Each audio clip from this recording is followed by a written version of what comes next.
신생아 4명이 집단 사망한 이대 목동병원. 지난해에도 신생아가 시력을 잃는 실명 사고가 있었던 것으로 확인됐습니다. 법원은 의료진의 과실로 판결했는데요. 어떻게 된 일일까요? 2년 전인 지난 2015년 12월 이 병원에서 미숙아로 태어난 A군. 그런데 20일 동안 입원 뒤 퇴원한 A군에게 이상 증세가 나타났습니다. 아이가 엄마 아빠와 눈을 맞추지 못했던 겁니다.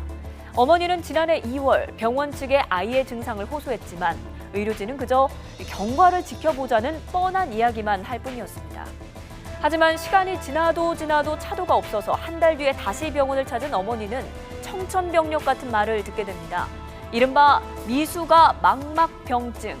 망막에 극심한 손상이 생긴 병인데 이미 상당히 진행이 돼서 왼쪽 눈은 완전히 실명, 오른쪽 눈도 거의 실명 상태라는 진단을 받게 된 겁니다. 망막의 혈관이 다 자라지 않은 미숙아의 경우 산소 치료가 제대로 이루어지지 않으면 망막병증이 진행될 수 있는데요. A군은 미숙아로 태어났을 때 호흡이 없고 저산소증 등의 증상이 있어서 산소 치료를 받았었기 때문에 이 망막병증을 충분히 의심할 수 있었던 경우였습니다. 뿐만 아니라 병이 진행된 이후라도 조금이라도 빨리 안과 검사를 진행했었더라면 실명까지는 이르지 않았을 가능성이 컸습니다. 하지만 이렇게 의료 과실이 명백한데도 의료사고라는 특성상 100% 배상을 받기는 힘듭니다. 재판부는 병원의 책임을 50%로 제한해서 실명한 A군과 부모에게 4억 6,500여만 원을 배상하라고 판결했습니다.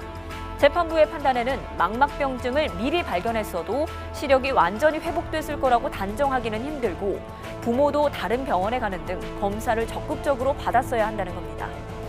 이대 목동병원에서는 의료사고가 참 많았습니다.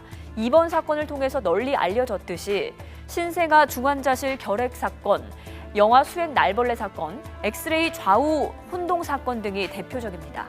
이쯤 되면 환자들 입장에서는 병을 고치러 갔다가 병을 얻어온다는 말이 절로 나올 것 같은데요.